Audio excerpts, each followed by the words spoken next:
我们觉得，哎，这个也是不错的，也是个办法；那个也是不错的，也是个办法的。内心呢，表面上看上去的话比较聪明，比较直，也是一种办法。但是呢，最终它带来的都是烦恼，它带来的都是痛苦，所以是不是个智慧？那么就真正的智慧呢，那就断除我执的空性的境界，这才是个算智慧。那么就菩提心的50%，那就对涅槃对觉悟的追求才是个智慧。那么就菩提正法菩提心的时候第一个呢，看到想到众生的六道众生的痛苦的时候，就自己身上很亲身贴身的感受到的内容的众生的痛苦，拿到自己的身口意，就自然而然的能流出眼泪。那这个时候真正的算是有个菩提心，这个时候具足了慈悲心菩提心的50%。然后呢，还不具足50%，为什么呢？光是知道我也痛苦，他也痛苦，人类也痛苦，地狱也痛苦，恶道也痛苦，这样就是看一个从身边看一下，看一个表演的那种的立场的话，那就没有什么用的。我也相信有六道众生，我也相信六道众生的众生都那么痛苦。地狱里头的众生比人间的痛苦几千倍几万倍的那么个痛苦那样想了就也没办法，不是个办法为什么呢？那就是看看这些众生从轮回当中能不能解脱出去这些痛苦能不能消掉，这个是关键的问题。问题就是这样，如果是轮回就是痛苦了，从这个当中呢，本来就是这样根本就没办法解脱出去人人都有我执，有了我执就有烦恼有痛苦，那就我也痛苦他也痛苦，但是呢没有办法的话，那就只能这样，我们就这样待下去。但是不是这样轮回的我执烦恼多，再多再根深蒂固也，它有头，它有尾那么等到轮回的烦恼多只有祈祷，只有发愿，只有短时间就会消失吗？不会的。那要什么呢？要断除我执的空性的境界。这个时候断除到我执，就烦恼都自然而然就消失了。烦恼自然而然消失的时候，那就痛苦也没有了。那这个就叫从轮回当中解脱出去从轮回当中解脱出去，得到究竟的安乐菩提国请大家要知道，不是从某个地方我们逃到某个地方去，也不是从某个地方用交通的工具来就到某个地方去，不是这种的。如果有这种的概念的话，是完全是错的那是什么呢？断除我执，消除烦恼，这种的困扰痛苦烦恼当中自己解脱出去的话，这才叫解脱，这就叫证得菩提果，就是这样。那这种可不可行？得要研究一下，不能说是个那是曾经佛陀说众生轮回当中解脱出去，证得菩提果。有了这个说法就应该有法，这样也不行。如果很虔诚的相信佛的话，可以的，但是还是不够好。没有自己研究的话，总是还是这个相信的程度不到100%，不到100%的时候呢，虽然呢听说也可以把信发我同意，这样就不行的。所以呢，我们很多都是学佛的修行的人，经常自己没有闻思修虽然呢听了一些法，看了一些法本，但是呢没有真正的思维。比如说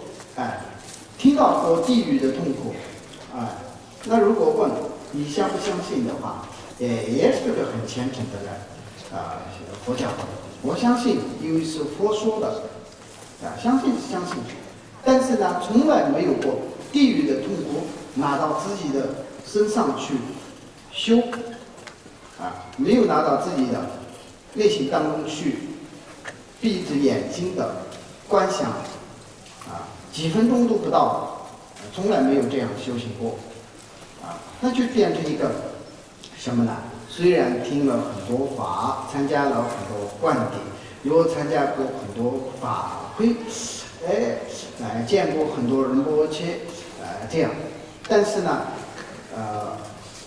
修行的进步还是老样子。为什么呢？这个时候呢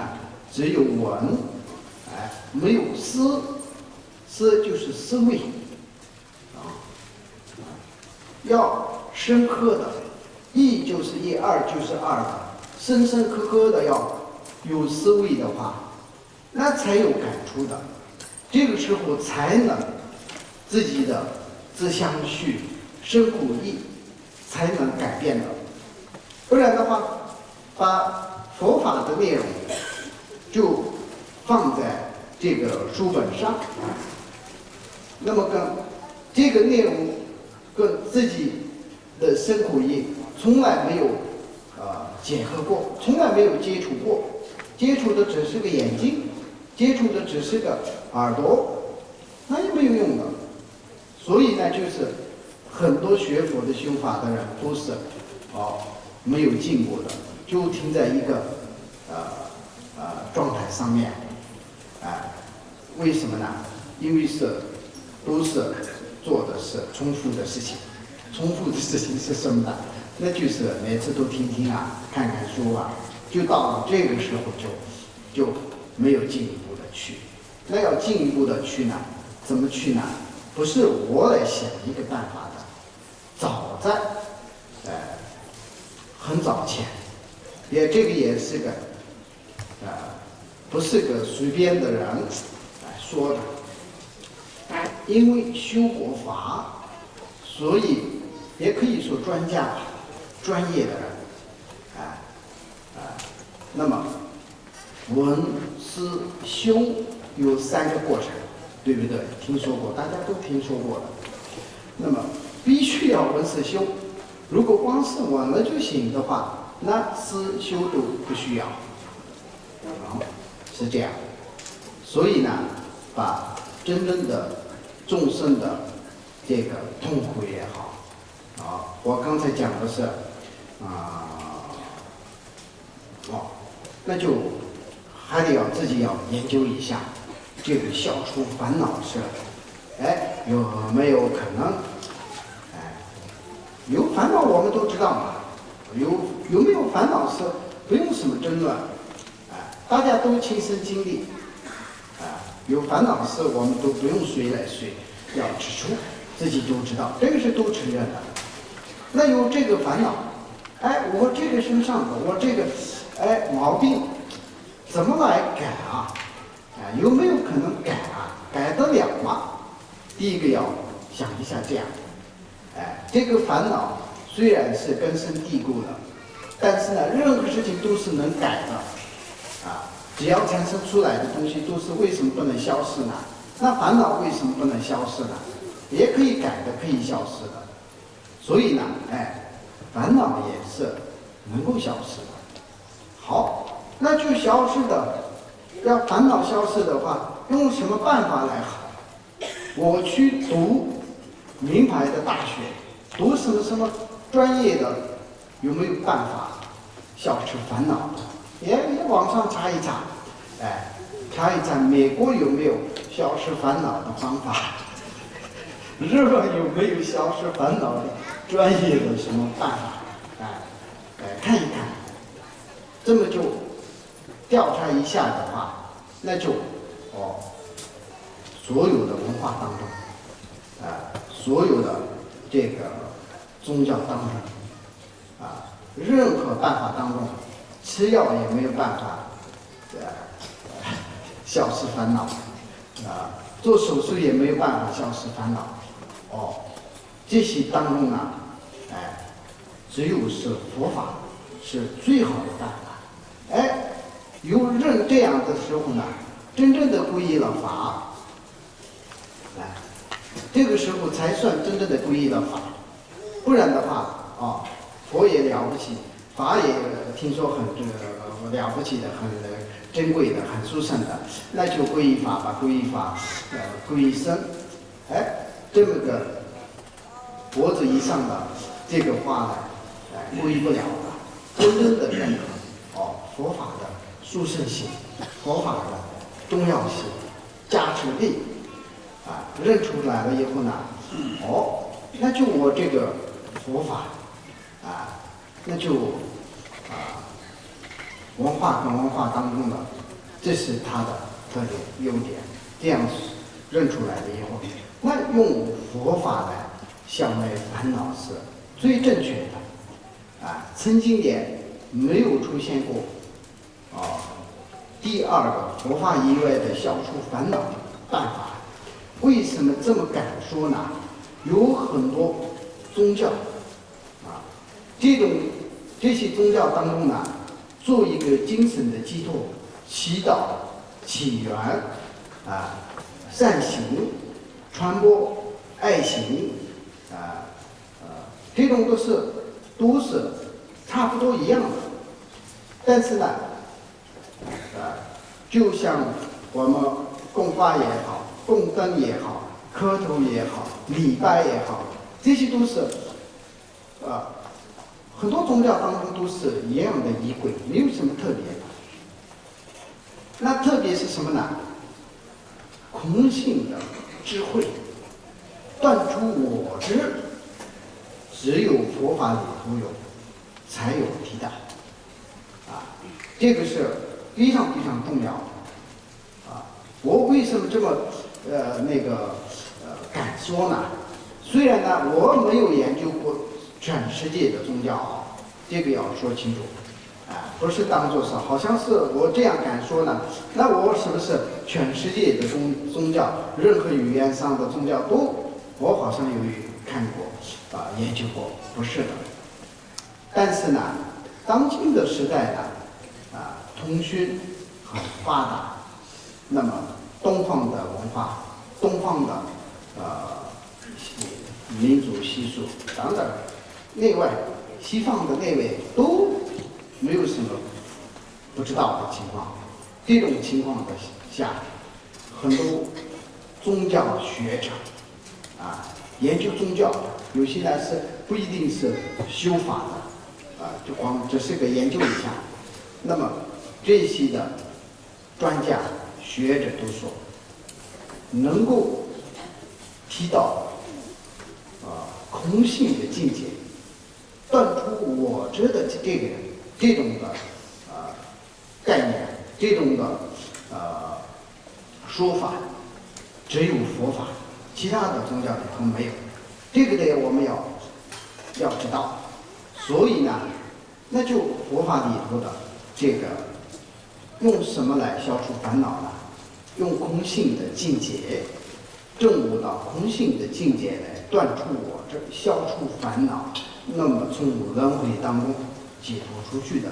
办法，最根本的办法就是这个办法啊。那其他是不是可度不是轮回当中解脱出去的办法吗？那这样说的话，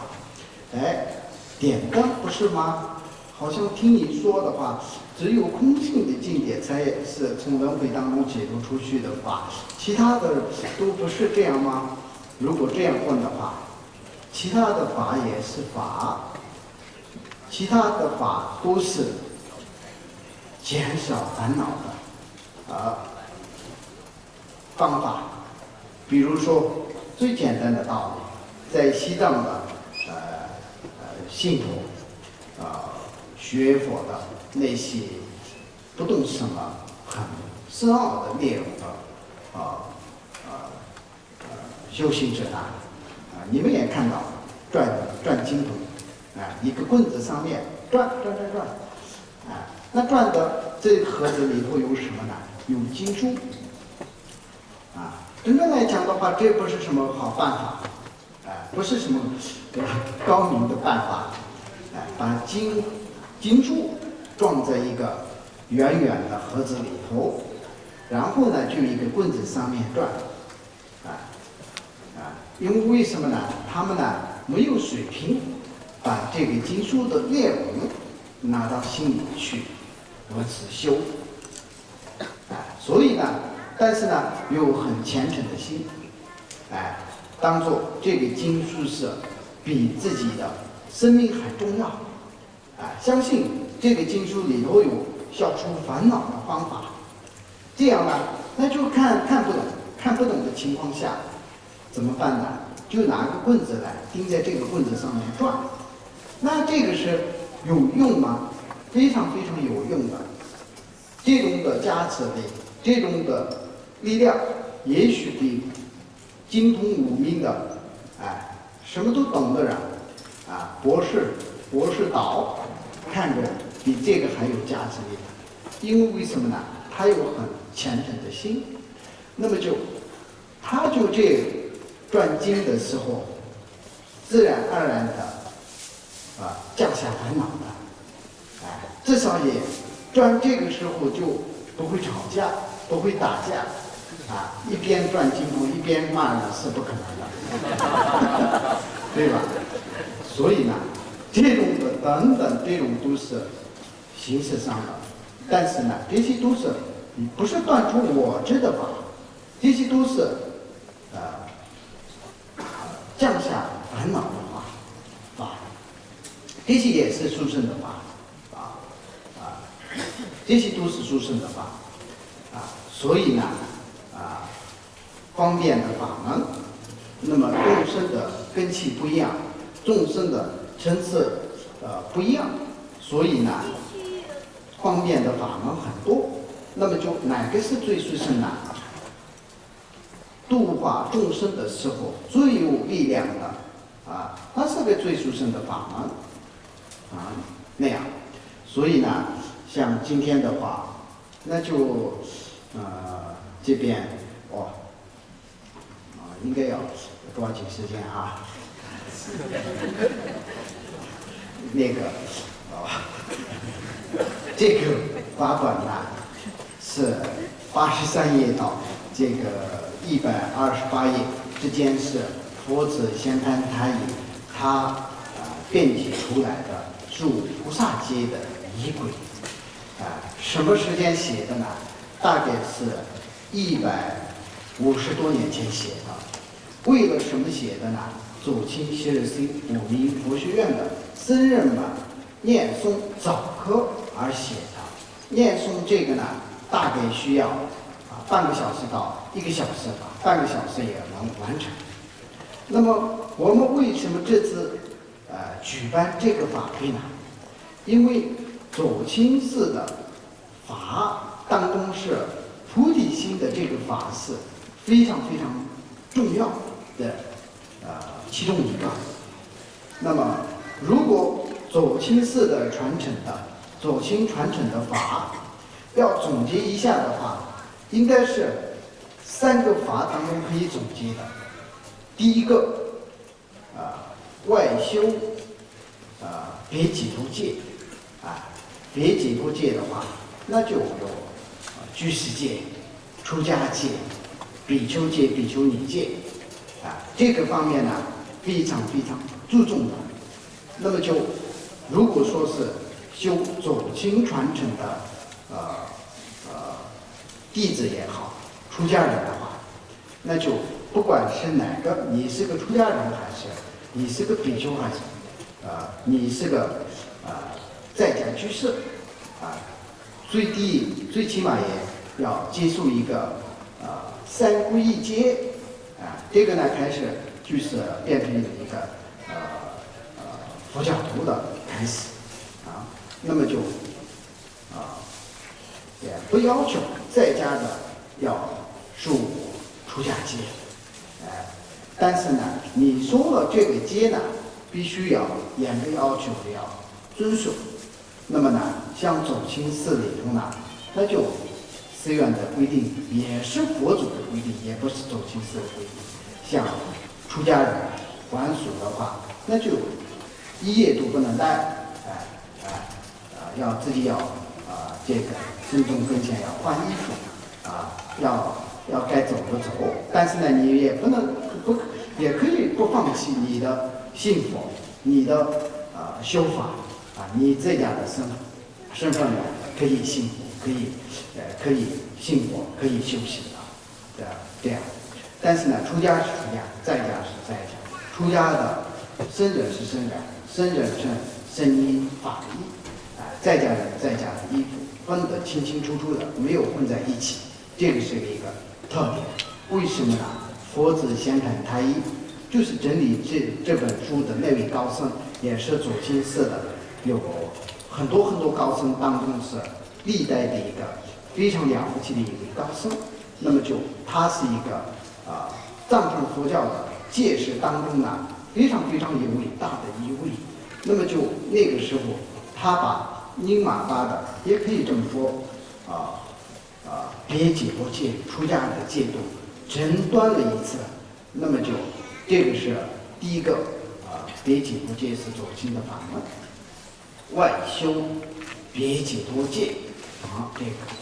那么内修菩提心，所以呢仙盘太一的心者最重要的一位是花智仁波切，写普贤上师言教的代为。他呢一生当中是非常非常注重菩提心的修法，他每年都传入菩萨行论。虽然呢西藏的藏传佛教当中各个教派都有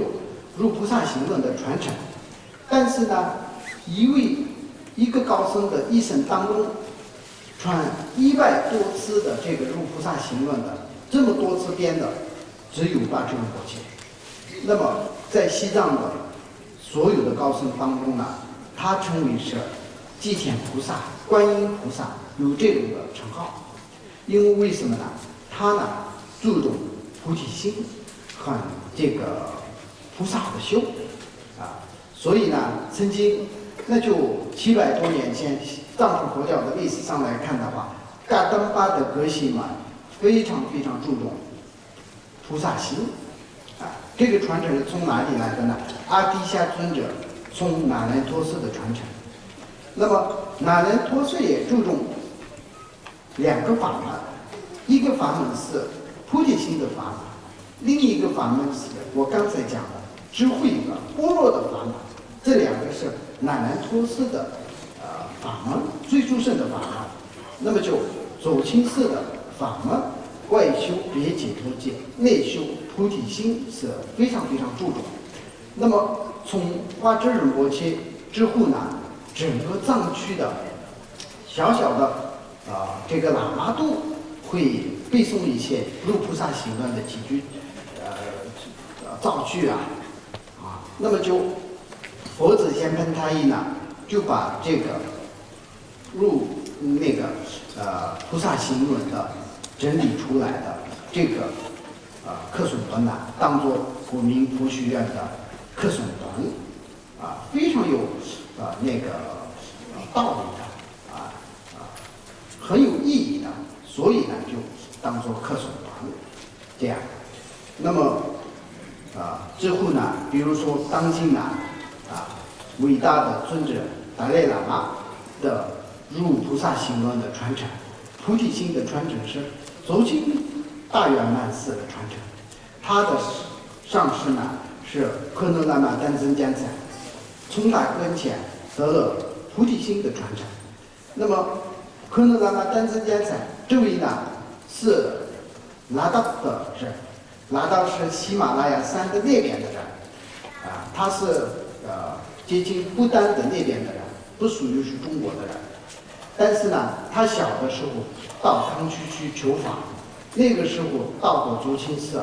在康区待了10几年求法修行。那么就他那个时候左清寺的巴智仁波切的传承的这些高僧跟前得了入菩萨行论菩提心的修法，后来到印度的时候呢，给达赖喇嘛传的。那么就达赖喇嘛呢，这个菩提心的精神，菩提心的修法弘扬了全世界，得了和平奖，这个也是个非常非常了不起的。那么这个呢，也是全世界上面认可佛法是一个和悲慈心菩提心核心的一个宗教，这也是个这么来的嘛。所以呢，我们的传承当中，这个法呢是个非常非常殊胜的。为什么殊胜呢？我刚才讲了，今后如果可以听这个法本的话，希望各位居士呢每天也好，一个星期也好能念一些这个法本，而且念不仅是念这个法本的互文是入菩萨行论的讲解，现在网上都有嘛，那么就看一下，然后再看一下这个仪轨，这样呢，那么就一边念一边从内心当中生出生发菩提心。早上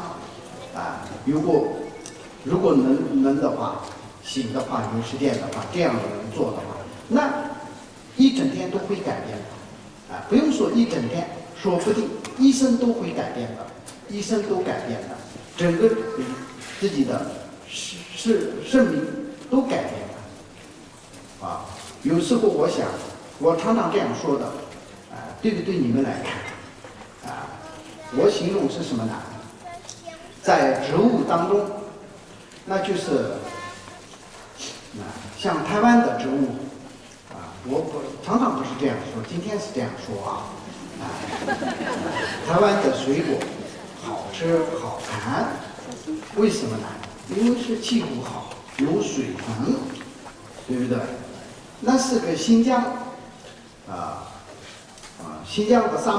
漠地区甘肃等等，还有那个中东国家的那些沙漠的土地上、黄土上长出来的都有那么好吃吗？没有。那么好看吗？没有。长出刺，为什么呢？因为没有水分，没有水分，干旱的地方长出的植物也是个，看上去也不好看碰上去刺手用的话也没有那么好。为什么呢？没有水分。就这样，我是这么想。那就像一个人的生命来讲的话，我是想如果没有善良心，没有爱心，没有菩提心的这个生命呢，虽然呢有存在有这个生命的存在，但是呢，像干旱的地方长出来的那植物那种的，那么就没有慈悲心、菩提心的人呢，看上去就也不怎么样希望赶快离开吧，这样的。那么就讲几句话的话更不舒服，那就接触的话更不好，那自己也这种的给别人的感觉也不好，自己也不好过每天都是自己的心里也是好像傲慢心，然后自我这种的挣扎，那么就没有菩提心就，人家对我怎么样啊？人家对我不礼貌啊，不听我的话啊，不怎么样啊，什么什么的，一下子就不舒服，那种的心态呢，那就你这个人呢，权力再大也好，你这个人钱再多也好，可能是内心当中是没有过一个开开心心的一天的日子，是这样。所以呢，我觉得不用说什么修行的人，做一个普通的人，只要是有生命的人的话，那就这个菩提心是极为的重要。殊胜，有了菩提心，自己好过，比别人也好过，那样。那么那就这个菩提心，24个小时都没有办法发出菩提心的。但是呢，刚才说的那样，一天的早上5分钟有发菩提心的话，一整天都是可能会有感染的，有影响的，那说不定曾经真正刻刻的，就1分钟一刹那发过菩提心的话，这个人的一生当中可能有改变的，有时候呢也看不出来这个人的心目当中有菩提心，他会做一些也不好的动作，但是呢，真正的要很极端的事情要下手的时候，还是我不能这样做，可能会这个菩提心的力量出来，所以呢，这个非常重要。那么那总结的话，做一个佛教徒的话，过了一个有智慧的慈悲的人生就可以了。这个呢是个做了一个佛教徒，名不虚传的，也不能想成是个我学了佛修了法，就好像是还没有身上发出光来什么的神通这些都没有出来。为什么学佛修法不是为了神通为了什么发出光，这个是发不出来的。如果发出来也是没有什么大不了的，不是就是一个灯泡嘛。如果说得好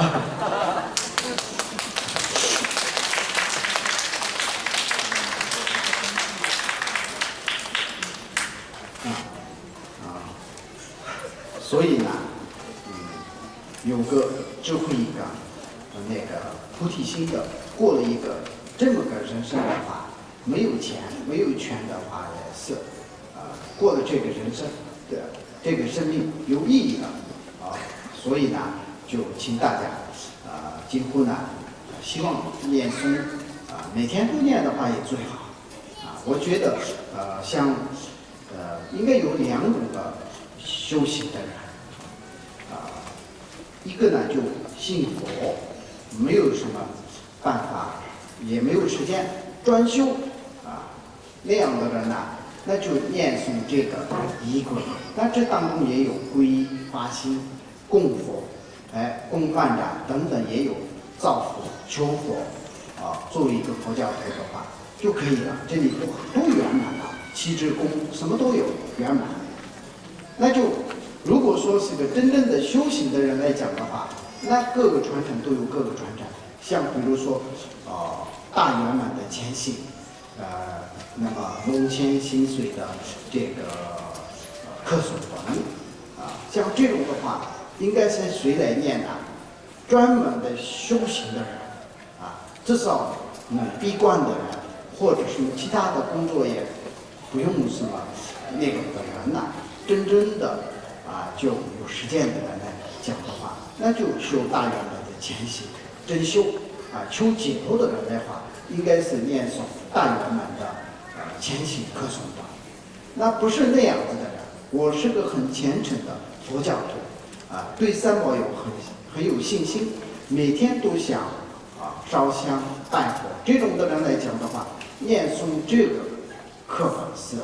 非常非常适合的，我觉得非常好。